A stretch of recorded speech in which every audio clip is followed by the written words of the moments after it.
Alexander on VSiN. It is Thursday morning. We are live in downtown Las Vegas. I am Jared in for Gil today. We have another substitute teacher, Wyatt Tomczyk, our producer, in for Kelly Bidlin. Good morning, Wyatt. Good morning, Jared. How are you doing today? I'm great. It is a football Thursday. Not quite football Friday yet. I guess technically we can call tomorrow the first football Friday of the season. Even though there's no football this weekend, I'm kind of a sucker for the technicalities. But preseason football back tonight. I told you, I did the whole rundown. I spent a couple hours on it, and then I realized, the Hall of Fame game's today. I don't know why I thought it was like a Saturday or Sunday. It's always a random day, and there's always nothing else the rest of the week. It's always kind of this standalone entity that's kind of this beacon. It's like an oasis in the desert. We have been crawling now for 6 months since the Super Bowl. Here in Vegas in February, and it's been quite some time since we've had football back on our TV. I'll blame it on I was just so focused on the VSiN College Football Betting Guide that is now out today. There you go. Happy Betting Guide Thursday. The two biggest stories in sports today, NFL preseason and the College Football Betting Guide. No, actually, the biggest story, and there it is, College Football Betting Guide. I actually have two write-ups in there, and a bunch of other people have some really good information. It's one of those things where if you're just waking up today and you're trying to get up to speed on college football as quickly as possible, or in the NFL with our NFL betting guide, it's a very good, just primer, I guess is the way to put it. And then there's ways that you can dive deeper into it. But it's one of those things that, again, I think everyone in our space should at least take a peek at. Do you think this year is probably the most important year for anybody trying to bet college football with just so many changes that happen?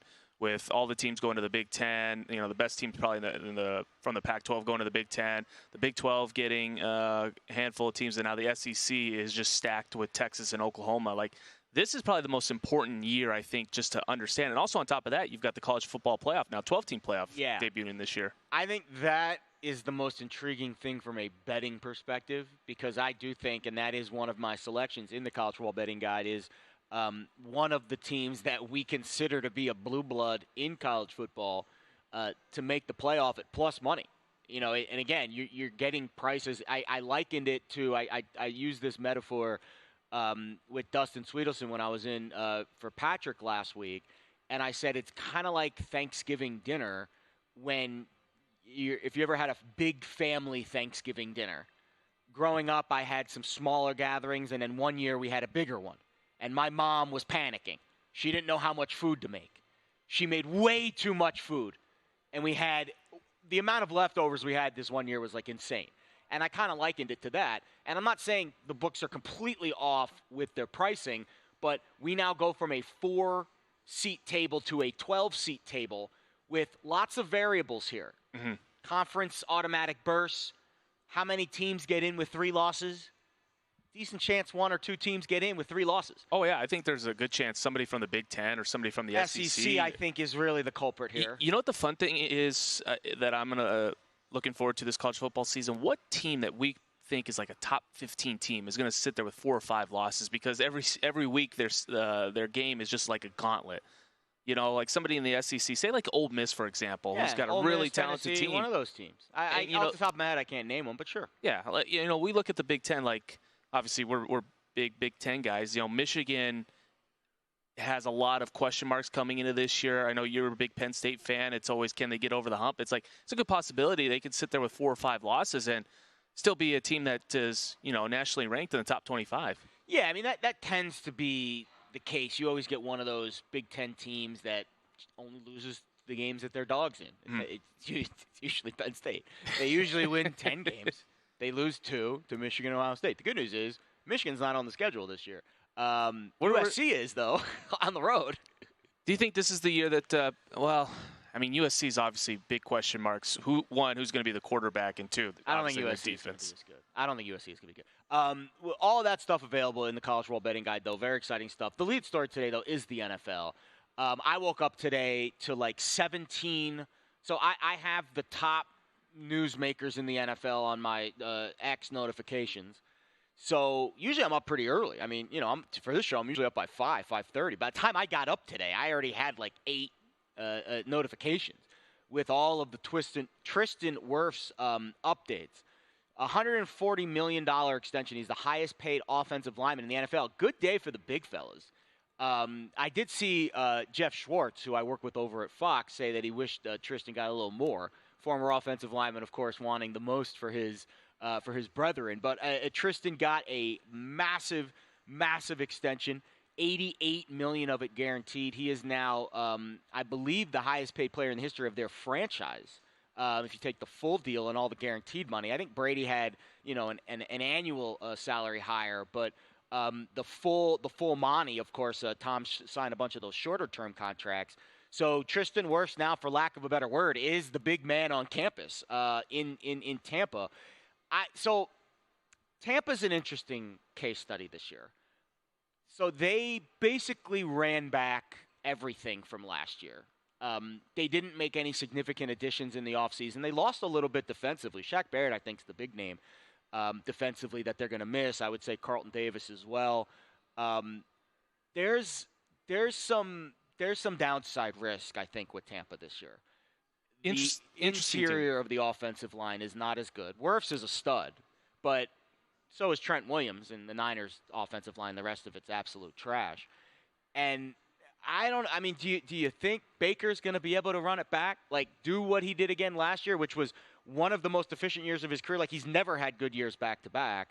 But good for Tristan Wirfs. I think this is the big name that Tampa wanted to get signed. But I don't feel very bullish on Tampa Bay this year to win a lot of games. Well, it's smart. When you got an offensive lineman like Tristan Wirfs, who's made the Pro Bowl 3 times in his young NFL career, lock him up and make him the highest paid offensive lineman because he deserves it.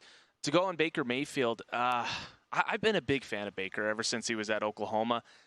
It was a pleasant surprise for him and the Buccaneers last year because everyone thought, well, they lost Brady. Is Baker kind of a one-year rental? They're probably going to get a top 10 pick, use it on a quarterback. And Baker played pretty well. I think the big thing is that they brought Mike Evans back. If you look at underrated wide receivers who don't get the love, Mike Evans has had 1,000 yards every season. And look at the quarterbacks that he's had. I know he's had Brady, but he had Jameis Winston, who threw a pick every 5 times, and Baker, who is trying to revitalize his career. So the NFC South is real tough this year, Jared. I really don't know. Like, I want to think that Atlanta's going to be the team to beat as they put all their chips into Kirk Cousins. But, man, Atlanta just burned me so many times last year betting. I just can't. I got to see it to believe it with them. Tampa was really good against the number last year after being really bad the prior year. They had the 3rd best cover rate in the league last year. And in 22, they only covered 25% of their games. So they went from a 25% ATS rate in 22 to 65% last year. That is a massive, massive upswing in market expectations. Odds are they will not cover. Here's my prediction for Tampa this year. They will cover fewer games than they won't cover fewer games than they will cover. They will have a worse season, below 500 ATS. Will they win some of those games outright? It's possible. They are favored by more than 3 times this year, including the opener against Washington. They're also favored by more than a field goal against Denver, which is in week 3, and then later in the year when they play Carolina at home. I wouldn't bet over 7.5 wins. I wouldn't. I think 9 is kind of like the absolute max ceiling, which means 8 and 9 is very possible. And 8 and 9 is a winning season. And it's a winning bet. But I wouldn't be shocked if it's 7 and 10 or less than that. I wouldn't be shocked if 8 and 9 or 9 and 8 wins the NFC South this year. In fact, I think 9 wins gets you that division. I honestly do. Well, it's been like that the last couple of years, right? Yeah. It's just the division that nobody wants to win. Like, would any of you be shocked if Carolina went worse to first this year in that division? If there's, like, of all of the 8 divisions in the NFL, I guess if you exclude Cincinnati, which was such a weird last-place team last season, it's really hard to fathom. And that we talked about it yesterday. That division has the highest compression with first to last in terms of their win total. It's like 10.5, 8.5. Well, yeah, it was a division that everybody finished above 500. Yeah, so I think worst to first there, relatively speaking, is different. Carolina is like the dregs, number one pick type stuff. I wouldn't be shocked if they went worst to first. Well, if that happens, Dave Canales will be coach of the year. That's why I bet Dave Canales coach of the year. And don't bet. And that's the thing. If you're going to bet that, don't bet Carolina to win the division, which is like 10, 11 to 1. Bet Canales to win coach of the year, which is 20 to 1. I mean, it's just we're not going to get a situation like last year with DeMeco Ryans, because DeMeco Ryans in any normal year wins coach of the year in a landslide. But because Joe Flacco came off the couch and did what he did, it went to Stefanski. So, yeah, it's a good day for the Bucs, but I don't know if it's a great day for the team. I feel like I feel the same about the team as I did yesterday, even before the signing. Well, we like to kind of measure teams first 5 weeks. Obviously, you got the markets up at DraftKings. What's kind of the record for each team after 5 weeks? I look at this schedule for the Bucs. I think there's a good possibility they could be 4-1. That means they're beating the Eagles and the Lions? One of those games? Who are they beating between the Eagles and the Lions? I think that they'll lose to the Lions. I think they could potentially get the Eagles. I mean, they did it in the playoffs. They're not beating the Eagles. I mean, we just don't know with this Philadelphia team, but it's a possibility. I will make a side bet with you right now. Money line. I will lay whatever you want. Week 4 could be pretty humid. That is a massive playoff revenge game. Philly was embarrassed in the playoffs last year. They will be so up for that game. Wyatt and I already have a side bet on the NFL season. Some other under-the-radar news in the NFL that I think is more impactful than Tristan Wirfs. What am I talking about? I'll tell you on the other side. A numbers game, VSiN.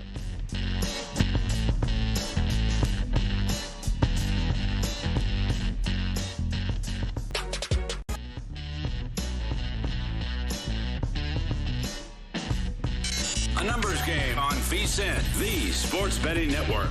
All right, here we go. College football betting guide is out right now. Do not wait. Go check it out. We've got all kinds of power ratings, picks, previews, predictions. Pro, as in become a VSiN Pro subscriber, get all access to all the betting tools, including that beautiful betting guide, college football guide, out now. And our previously released NFL guide also is out. Only way for you to get the guides and everything we have to offer, become a VSiN Pro subscriber. You can do exactly that at VSiN.com/subscribe. Jared Smith, White, Tomchek here with you on a Thursday. It is a numbers game. All right, let's transition to a story that I think is significantly more impactful than Tristan Wirfs. I'm happy for Tristan Wirfs. Good day for the big fellas. The O-lineman gets paid. But we are now starting to get news and releases of rule changes in the NFL. All the rage, of course, is the kickoff rule. That will be very impactful. We've known about that for a long time. Well, overnight, I saw this story over at Pro Football Talk, and it caught my eye because I was reading an athletic article by Ted Wynn, who does a great job analyzing football for us here on the network. I talked to him on VSiN last week. So last week I read an article that Ted wrote on The Athletic talking about cheat motion. And he did an article, and basically what it said was he went around and asked coaches what were the defensive, or he asked defensive coaches what were the offensive gimmicks that were run last year that are keeping them up at night, trying to defend, trying to counter against. If you recall a few years ago when Mahomes made his splash, teams adjusted by starting playing a lot of two deep, umbrella coverage. Keep everything in front. Don't let Tyreek Hill run behind you. Well, eventually that, got sniffed out. Kansas City started running the ball a little bit more, and things adjust, things change. Last year, there was a nuance in the motion rules that two teams took advantage of, the Dolphins and the 49ers. Really, Kyle Shanahan is the one who kind of coined this phrase during a press conference last October where he called it cheat motion. And basically what cheat motion is, if you remember the CFL rules, if you're familiar with them, in the CFL, you can get a running start towards the line of scrimmage before the snap, and it's legal. Can't do that in the NFL. Can't be moving towards the line of scrimmage. But there's no rule against lateral movement at the snap. So what the NFL geniuses, Mike McDaniel and Kyle Shanahan, started doing is they started putting their fastest player, Tyreek Hill, Deebo Samuel, in motion horizontally at the snap. So that when the ball was snapped, they weren't moving towards the line of scrimmage. They were moving laterally, but they were already at full speed, which gave them a significant advantage to do whatever they wanted to do after the snap. If you're at full speed and the defenses are flat-footed, even if you're moving laterally, the offensive player, who already has a massive advantage, has a bigger advantage. Well, the NFL rulebook said no, not so fast. This year, cheat motion is now officially cheating. They have put a rule in, and I'll read you the rule. It's kind of one of those legal mumbo-jumbo things. And basically what it is, Rule 7, Article 4, Section 2. Any eligible backfield player who changes his stance does not have to come to a complete stop prior to the snap as long as, here's the qualifier, as long as his actions are not abrupt or forward. Forward, we've already hashed out, is not something that the Niners or Dolphins are doing. Abrupt, well, Wyatt, that's where the letter of the law becomes open for interpretation. I think this is a valiant effort by NFL owners, most likely some teams that faced the Dolphins and Niners last year and said, how are we going to stop these guys? I just don't know how you officiate that. It's going to be a very interesting officiating process this year. It's like they had the ban on the hip drop tackle. Yes. It's like, but that's a little different because that's injury. Yeah. This is procedure. Yeah, but I think and it's very open for interpretation, just like the hip drop is. Yeah. But this is just such a different animal. That's where I think where refs are going to just have a little bit of trouble figuring out what is the rule and what is a clean play and what is no. This is a penalty. We've got to take it back. So I think you're going to see a few moments early in the week, in the weeks. How where, it's officiated in the preseason is going to be interesting. Yeah. That's why it's a key preseason is to not only iron out stuff for the players, but also iron out stuff for the officials. And I will be paying very close attention. I'm basically going to be doing a Twitter search every night because I'm not going to watch every snap of every game. So I'm not going to be able to identify when the cheat motion is being used, although I will pay extra attention to the Dolphins and the Niners. But here's the but. Now that this rule is being adjudicated differently, will the Niners and Dolphins adjust their scheme? Because everything in the NFL is a copycat league. Someone tries something, it gets put on tape, other people try it, then the defenses adjust, and then it's not effective anymore. Think about the Wildcat. Remember how yes. Again, this is the NFL just like life. There were certain fads in certain eras, right? When I was a kid in the 90s, I used to play Pokemon. Now, Game Boy doesn't exist anymore. And if it does, you're basically... Well, you can still play Pokemon on the phone. Yeah, Pokemon Go. It's a different Pokemon. But you get my point. I said Tamagotchi, too. Yeah. Remember how big the read options were? Exactly. Obviously, as a Packer fan, I'm still have nightmares about Colin Kaepernick. I think he's still running in that NFC divisional game when he had over 200 yards rushing. That was a big pain for, defenses didn't know how to stop it. Now they kind of really understand it. You don't really see it as much. It's almost more like a gadget play. Yeah, I think the cheat motion now, I am fascinated to see how the Niners and Dolphins handle this. Let's be honest, it's a very effective play. It's a very effective strategy to put the fastest player on the planet at full speed before the snap. I mean, you can't, and I know he's moving laterally, but once he turns at the snap, he's already running full speed. It is an incredible advantage for the offensive player. That's why it's called cheat. The Niners told on themselves. Kyle Shanahan told on himself. He called it cheating. He literally called it cheating. Of course they were going to try to iron out this wrinkle. The question is how it's officiated. Raise your hand if you've watched a game in the NFL since you've been born that you've been like, that's not fair, the officials got it wrong. Everyone should have their hand raised. It's inevitable that they're going to get this wrong trying to get it out of the game. And it's still going to happen. It's just how they hide it and how they mask it is going to be the key. I bet Mike McDaniel and Kyle Shanahan are in a bunker somewhere right now trying to figure out how to counter this rule. Because I think the biggest advantage you can have for any offensive skill player is to have them running faster than the defensive player before the snap. To me, that is cheating. And also, the defensive player can't – the rules have limited him from pressing, making contact beyond 5 yards, so it's really difficult. If you're trying to, jam up Deebo Samuel or Tyreek Hill and you miss, like, oh, goodbye. That's a touchdown. So it's so tough for the defender. So I guess in one aspect, I'm kind of happy that NFL's making rules, Jared, that is helping out the defender. It feels this is a defensive rule. It feels like every rule is going against the defender, making it tough for them to play. So I'm glad that they finally switched it on that end. But again, how upset are you going to be? Let's say you have a Tyreek Hill first touchdown prop. First play of the game. Cheat motion. Does a little dance. Goes up the sidelines. Wide open. Touchdown. Defender's flat-footed. No chance to guard him. You just penalty. Illegal cheat motion on Tyreek Hill. People are going to go nuts. It's going to be what it will take points off the board. This is going to be one of those illegal procedure type penalties that's going to drive every fantasy football gambler nuts all year. But well, if you have any Philadelphia Eagle player and they get stuff at the one, you know how to cope with it. I'm glad. I'm with you. I do think that we need more rules for the defenses. This one, I don't know how impactful it is going to be. I do not know how well they are going to grade it and adjudicate it and get it cleaned up. But this will be a story this year. If they look hard at this and really try to get it out of the game, there's going to be a lot of offensive players that are going to be very upset.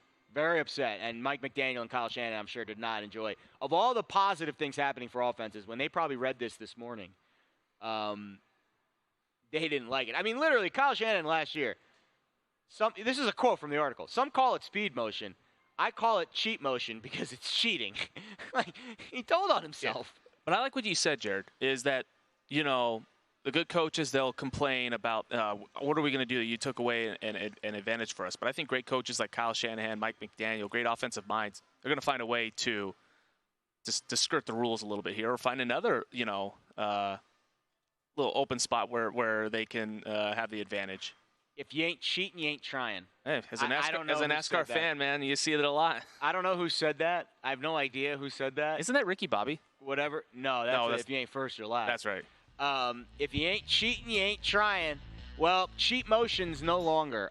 We're cheating next because we got Zachary Cohen, senior editor of VSiN on. We're going to talk a lot of college football. The guide is out today. Go check it out. Zach Cohen's up next to talk about it here on VSiN.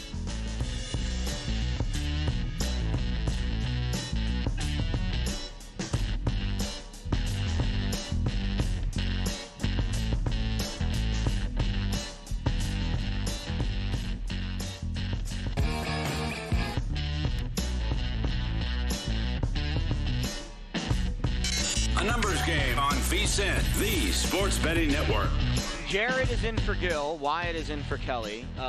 In for himself is Zachary Cohen, senior editor of VSiN. We're going to go out to the Progressive Guest Line right now and check in with Zachary. Of course, you can follow him on X, @bettingonx. Very intuitive social media handle there. We appreciate Zach's time this morning. Zach, College Football Guide out today. Very exciting stuff. You inspired me for one of my selections in the guide because I was reading through some of the picks before I made my picks. And at the top of the card, it said Alabama's going to win the college football playoff. And I was like, whoa, because you can still get them at plus money just to make the college football playoff. But you're taking it a step further. Year one of Kalen DeBoer. Explain yourself, sir. Yeah, I mean, I just really believe in DeBoer. I think he's a top 5 coach in the country. I think obviously there's big shoes to fill with Nick Saban leaving. You're losing the greatest coach in college football history, but you're bringing in a guy that just got to the playoff, made it to the final last year with a team that I believe had less talent than this Alabama team does. I think that Alabama has a really, really good offensive line this season. Bring back Jalen Milroe, one of probably the best dual threat quarterback in all of college football. I think that people are really worried about the wide receiver group, but that's not a group that I tend to worry about with teams like this. Where, you're loaded with 5-star talent. You have some returners back from last year, maybe not the best ones, but you do have guys that contributed to last year's team. Some younger players are going to be able to step up and, fill in some of those gaps. And defensively, there's 6 starters returning from that side of the ball. Really talented players. Like I just said, 5-star talent filling in the gaps there. And I really like Kane Womack, the former South Alabama head coach, who's coming in as the defensive coordinator. I think he's going to make an imprint right away on this team. And I just kind of think that you get Georgia at home. home, that makes the schedule a lot better. I think the winner of that Georgia game in Tuscaloosa will end up winning the SEC. Yeah, and again, from a plus money perspective to make the playoff, the reason why it made a ton of sense to me, Zachary, and you tell me if you agree with me or not, their toughest game is in September.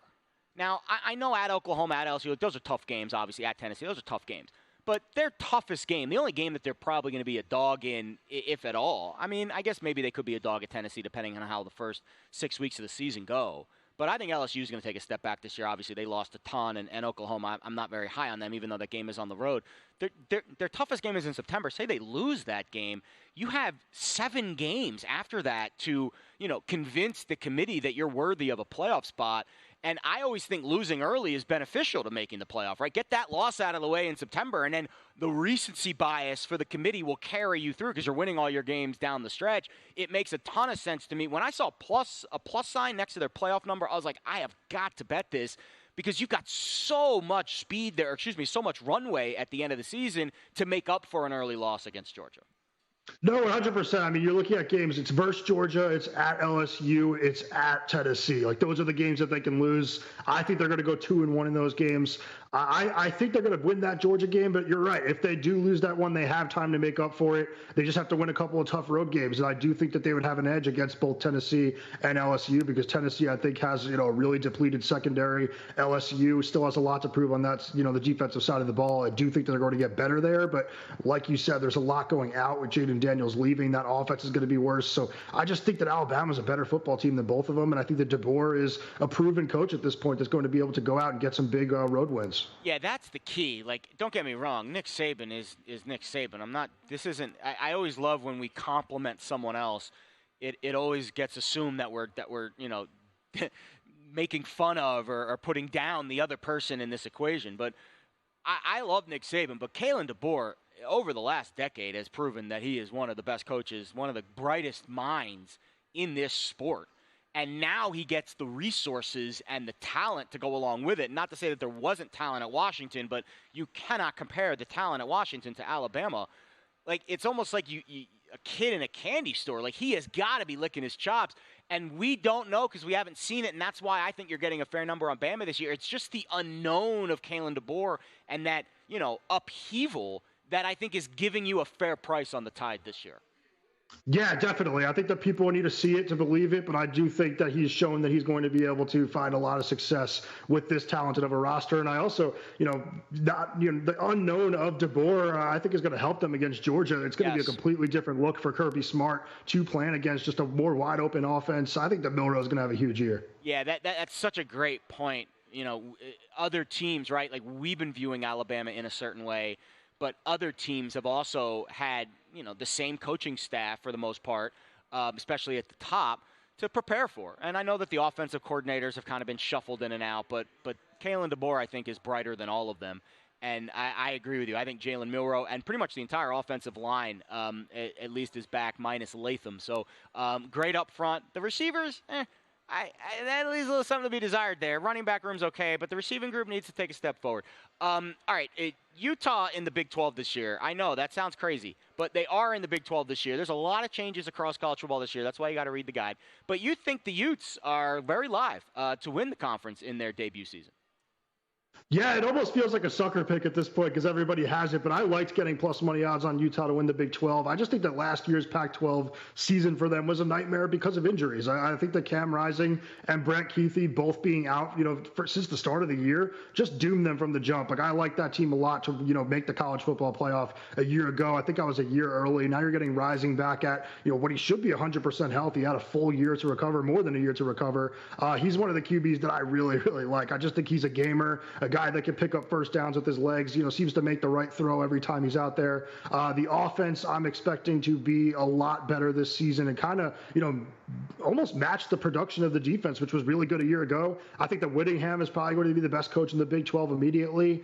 I just think this is a group that should be energized from playing against worse competition. That game in September, it's another September game we're talking about, that road game against Oklahoma State. That's one that could really go either way. But I would be pretty surprised if Utah loses to anybody else. Yeah, that schedule, I mean, we don't really know how the acclimation process to a new conference will go. every time I talk to, the people that I know inside the college football world, they all say the travel in these scenarios is going to be a little bit more cumbersome than we expect. It's not easy to move. When I used to work at FAU, it's a very small operation. Like it takes a long time to get to these places. You got to drive a truck across the country if you're playing a game somewhere else because it's the equipment. So the travel will be an adjustment, but I don't think that'll impact the players as much as it will the staff and the coaches. I think the coaches and the scouting and getting to a new league, I think that's going to be the biggest adjustment for Utah. But like you said, Kyle Whittingham is about as elite as it comes. All right, and let's go back to the SEC. I haven't done much research on Texas A&M this year. You not only like them to go over their standard win total, but the alternate win total also catching your eye. So please, fill me in on the Aggies here. I just really love Mike Elko. He was a really successful defensive coordinator at Texas A&M, went to Duke, which is a team that had very little talent, turned them into a winning program, now gets to come back and coach, Jimbo Fisher's team. Fisher did a really good job of bringing in high-level talent to College Station. He was not a great game day coach. Elko definitely is. I think that the defense, which is loaded with talent at every level, is going to be one of the best in the SEC right away. And I like what he did with the offense. I thought hiring Colin Klein from Kansas State is going to help him out a lot. I think that Klein did really well with less talented offenses in Manhattan, always got a lot out of less talent. They were a really good red zone team a year ago, and he's getting a quarterback in Connor Wegman that I think is going to be a top 5 pick someday in the NFL draft. I think he's a really talented kid. Last year, his season ended with a broken foot. It sounds like he's going to be healthy here.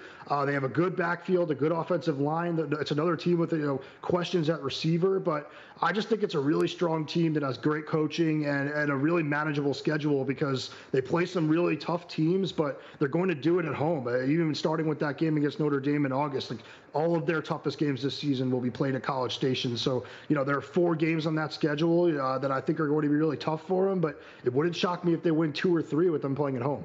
Yeah, that game in week 1 is a pick'em. Currently at DraftKings between A&M and Notre Dame. And frankly, Zach, I think that's kind of the, that's kind of the alt-win total right there. If the Aggies can get that game, I think 10 wins is very much attainable for them. That'll be a really fun one. I think it's a true. Is that a true rug? I don't know if that's a neutral site or not. Go ahead. It's in Texas. It's at Texas A&M. It's at Texas A&M. Yeah, I mean that's a huge advantage then for the Aggies. How about Notre Dame? You don't see Notre Dame go on a true road game in the SEC week 1 very often. That is going to be a really fun one down there in College Station. Zachary, anything else that we should be aware of as the college football betting guide out today? And you and the team did a great job, sir. I mean, just in the SEC, I'll throw one out there that I think is going kind of against public opinion, as I like the under on Missouri. They were a team that, really exceeded expectations last year. I think a lot of people like the schedule this year, but they lost one of the best defensive coordinators in the nation in Blake Baker, who went to LSU for some big money to try and fix that defense. They also lost more than half of their starters on the defensive side of the ball. So that's a team that I think can disappoint a little bit this season. The offense should be good. I mean, they'll probably win 8 games at least, but I don't see them getting to 10. I don't think they're going to get to 9 either. Just with the guide, I will say, I read all the competition. I read Phil Steele and everyone. I think everybody does a great job. We have a really good mix of giving you the X's and O's of football, but at the same time, you're getting 50-plus best bets, all of Steve Makinen's systems, all of the trends. This is a really, really good product for bettors. You're getting a lot very early in the year. I think it's going to help a lot of you with your handicapping. Yeah, it's on the list. Again, it's a long list of things I have to read before the season starts, but it is absolutely on the list. And Zachary Cohen, a big reason for it. Great stuff as always, my friend, senior editor at VSiN. Appreciate the time. Thanks, guys. All right, we'll talk a little more college football on the other side. Maybe Wyatt's going to get involved. Talk a little Big Ten. What do you think?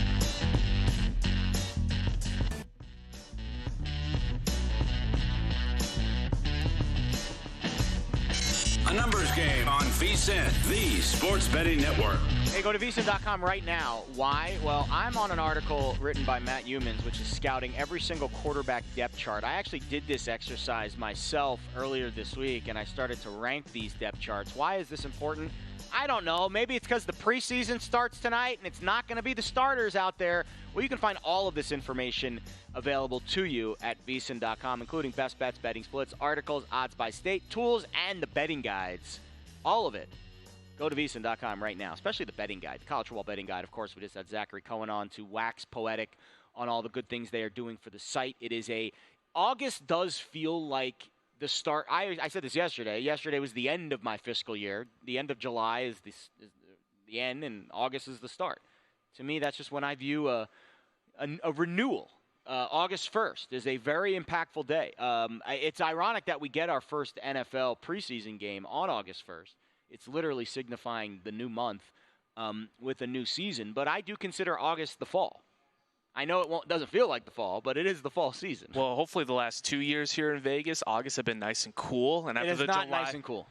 After the July we had, we hope it's a little bit more rain in the area. You know, that's what I'm kind of hoping for. But yes, I enjoy when August hits. It's like you can see fall approaching, and you know you've got football on every day. Postseason baseball, which is great. Yeah. NBA got a while till and postseason NHL baseball. I know, but you could see it right there. I want to get through August 1st before I start thinking about the postseason. But that is a good transition. This is why he's the best producer in the business. Because we are going to transition to a little baseball here at the end of this hour. Coming up in our next hour, we will dive more into college football. I will give you 2 picks that I have, both of them on the guide. I'm a democratic bettor. I'll give you everything for free, even though you got to pay for the guide. I'll give you my 2 picks for free because I'm doing the show today, and I'm feeling very generous. But we'll also talk a little bit of Big Ten. We'll talk a little bit of NFL too. But let's get into some baseball. We haven't talked any baseball yet this morning. Baseball's still happening. Don't worry, people. It is still happening. We're really a short card today, so I don't want to get into today's games. I am on a nerfy in Chicago between the Cardinals and the Cubs. You can probably find minus 135 out there, but there's really not a whole lot of analysis to give you there other than Sonny Gray and Shota Imanaga. But the division odds are intriguing. They are kind of showing you a signal, especially with one specific division, and that's the National League West. To me, that's the division that has at least a live dog in it. I think if you go through the other divisions, they're priced pretty right. But I don't know if we can fully capture just how good San Diego is because they haven't shown you their best stuff yet, but it's starting to show. And they really look good this week against the Dodgers. You can currently get the Padres to win the National League West at a price of, 10-1? Is that what I saw last night? Is that still available? I had 850 at DraftKings. I'm going to look for an updated Plus number here. 850 for the Padres to win the National League West. They are currently 4 games out. That's not a lot of games with 60 to play. I'm not saying they're going to win it, but when I was looking at the markets for the most wins in August, which was the last couple of days, by the way, I made 2 bets in that market, the Padres really stood out to me. Here is the Padres' schedule in August. You ready for this? They're off today. 3 at home against Colorado. 3 at Pittsburgh, which is a tough series, especially if you face Skeens. But let's be honest. Pittsburgh's a 500 team. 3 at Miami. 3 more against Pittsburgh. So those 6 games against Pittsburgh, you're probably going to have to face Skeens at least once. And that's tough, but I wouldn't put that in the upper echelon of teams in the National League. Then you play Colorado again on the road. Coors Field's tough, but it's Colorado. Minnesota, Mets at home. At St. Louis, at Tampa. No first-place teams on that list. 1 second-place team in the Twins. The Mets, I would say, are an average team, maybe slightly above average. Well, they've been playing as of lately. They've been playing better lately. I would say. Would you say that's probably the toughest? I would say of the teams that they're playing, I think the 3 games on the road at Pittsburgh, if you face Skeens, that'll get you the game they're the biggest dog in, is the game they play Skeens. I would be willing to bet that every other game this month, they will be favored or close to a pick 'em within 10 or 15 cents. Maybe when they go to St. Louis, if they face Sonny Gray, if they don't have one of their aces on the mound, they will be a dog in that game. But, who on the Mets, rotation-wise, are they going to be a dog against? At home. The Mets series at home. Mm-hmm. Severino, I think they're, unless they face the number 5 starter that day, and it's ace against Padres' number 5 starter, maybe the Mets will be a slight favorite on the road. But I think the Padres will be favored in most of those games at home. The games against Skeens are going to be tough. The other games against the Pirates are not going to be that tough. Maybe they play Skeens, they have to face Skeens twice. If they face Skeens twice in August, then that's tough. Maybe they miss them one of the series and they only have to face them once. Maybe they miss them both. Probably not because of how close the series are together. But I am in the belief that the Dodgers road is tougher. You ready for the Dodgers road? Much tougher. Let's go for it. Right out of the gate at Oakland. All right, not that bad. Philly at home. Could be an NLCS preview. Then Pittsburgh at home. Likely we'll have to face Skeens. Maybe not. At Milwaukee, at St. Louis. That's a tough road trip. Those are the two best teams in the National League Central. And I know San Diego has to play St. Louis too. But not on the heels of a series in Milwaukee, which is the end of a road trip. Then they come home. They face Seattle, who's a contending team with really good pitching. Tampa, who's not a contending team. Baltimore at home. Arguably the best team in the American League. And then at Arizona the last 2 days, which is the next best team behind Arizona or behind San Diego and LA in their division, who's the hottest team in baseball, who just had the most wins in July. So it sounds like the Dodgers' schedule is definitely tougher. Yeah. No doubt about that. Well, I was going to say, what the Dodgers are really playing only one team that's kind of what you would say is kind of out of the playoff race, the Rays, who kind of just punted on the year and it's like, all right, we're going to build on for Oakland. Oh, yeah, Oakland. Forgot about that. Yeah, but sorry. Oakland's feisty. Yeah. And that's an in-state rivalry. Listen, I'm not saying Oakland's going to win those games, but you saw how the Dodgers played this week in San Diego. They don't exactly look like gangbusters right now. The pitching looks a disaster. Yeah, where's Although it again? Kopech looked good in the bullpen. It's at Oakland. Yeah, it's the final time the Dodgers will be in Oakland for a game. I think true. Yeah. It's a momentous occasion. It is. Long story short, the Padres have a very easy schedule in August. And I would not be surprised if those two teams, Dodgers and Padres, head into September a game or two apart. And you can get almost 10-1 on San Diego to win the division. Yeah, when I was doing this yesterday, I kind of had to adjust my eyes a little bit. Like, I didn't realize how close the Padres have gotten to the Dodgers. Very close. And, the Padres in the last 10 games are 9-1. I think you talked about potential NLCS matchups between the Dodgers and the Phillies. I look at those two teams right now, and they are not playing their best baseball. Obviously, the Dodgers have a crap ton of injuries. The Phillies, though, this felt like they had a real opportunity to go up double digits on the Braves and the Mets, and they're only 6.5 up on the Braves. I think the Phillies will bounce back. I think the Phillies are doing what the Yankees did last month. What a series for the Yankees, but man, the Phillies just. The Yankees were fortunate to win those games. They probably should have lost 2 out of the 3, but they won 2 out of the 3. One of them went to extras. I don't even count. The games that are in extra innings in baseball today, do not take anything from the results of extra inning games, because when you get to the playoffs, those rules are not the same. It's like playing a different sport if you get that ghost runner at second. There have been so many games this year that I have seen unders just completely get derailed in extra innings. It is the main reason why I refuse to bet a full game under during the regular season. And I know not every game goes to extras, but I refuse to lose a game to lose a bet that way. I would rather lose a bet in a fluky, nerfy way than to wait 3 hours, and I know the games are shorter, but you get the point, and then to be right on my 9-inning bet and then lose because they put this ghost runner at second and the inning just goes haywire.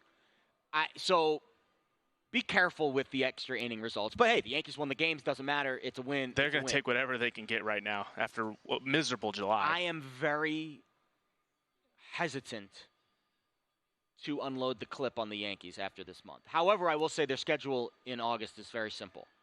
That is why they are one of the 2 bets that I made. So I made 2 bets, and this is a very popular bet on this show. Gil's won it already this year. I made 2 bets in the most August wins market. I made a bet on the Padres at almost 8-1. And then I bet the Yankees at almost 5-1. And the Yankees bet is twofold for me. The Yankees bet is their schedule is super simple. Toronto, Angels, Rangers, White Sox, Tigers, Guardians, that's a tough series, Rockies at home, Washington, easy series, and then St. Louis. Like they're going to be favored in every single game pretty much. You get, 3 teams that were playoff contenders. They're going to be favored in every game because the Cleveland series at home. They're going to be favored in almost every game they play. But I also have a big bet on the Orioles to win the division. So I'm thinking to myself, if the Yankees have the most wins in August, I could still win both. But I don't want to be left out in the cold on my really good number on Baltimore to win the division. So I'm going to come back a little bit and make another bet on the Yankees, which I think is plus EV because the Yankees have a really simple schedule. Top of the hour, we'll switch the focus back to football here on A Numbers Game.